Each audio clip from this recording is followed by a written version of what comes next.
YNABers. My name is Jesse Meekum, and this is podcast number 75 for You Need a Budget, where we teach you 4 rules to help you stop living paycheck to paycheck, get out of debt, and save more money. Today, though, I want to talk about making money, how I tripled my money in the stock market. It was 2005, and I was in a class at the university where it was called Entrepreneurial Perspectives. It was my favorite class, and people would come in and speak. They basically had made it big. They would come in and just share how they made it big, and we would all just lap it up.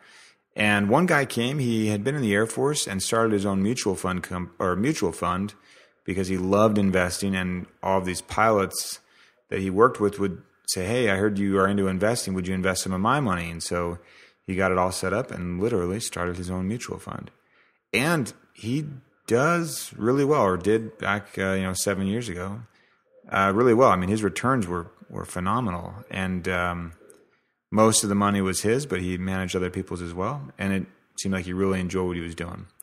During the presentation, he was showing us his current holdings, his portfolio. And he shows it up on the on the PowerPoint slide and says, "Hey, do you guys have any questions?" And one of the students raised their hands and said, "What's that SMD stock?" And he says, "Oh yeah, of course you'll point out that one that's the big loser on my portfolio." And he had purchased a pretty big chunk of this company. SMD was the ticker, and it had gone down by, it's hard for me to remember the exact details, but I believe it had gone down from when he had purchased it about 50%. And he told us that the company made karaoke machines, and he had done a lot of research into them, and chatting with their board and all this stuff, and still felt like even at the price he bought it, which was now double what it was at, he said, "I still think it's a really good buy." Well, we moved on in the class, and I'm not sure what else was discussed, but I remember walking out of that room. It was the northwest corner of the business building.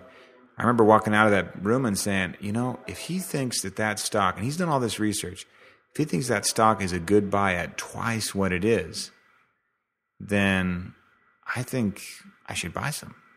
So I went to the computer lab. I logged into my Scottrade account where I had very little in there.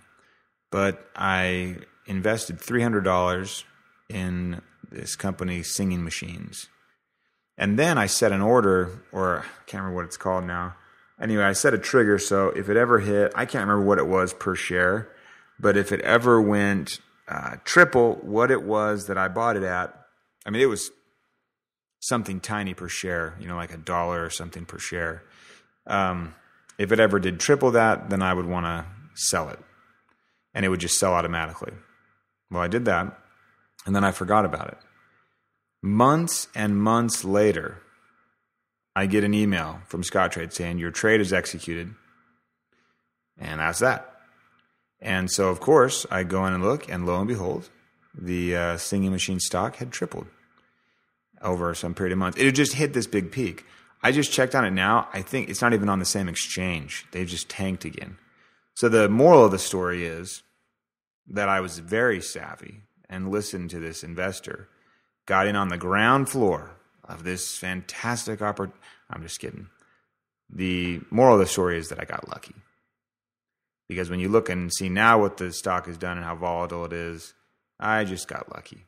So I don't encourage investing in individual stocks unless you've got a hankering for living on the edge, and you do it just with gravy money.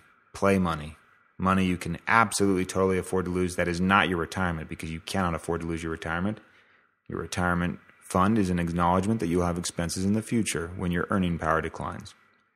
Anyway, I wanted to share that story with you guys, just partly spurred because of the investment course that I've been writing and working on, and something I hope to launch fairly soon. Until next time, follow YNAB's 4 rules, and you will win financially. You have not budgeted like this.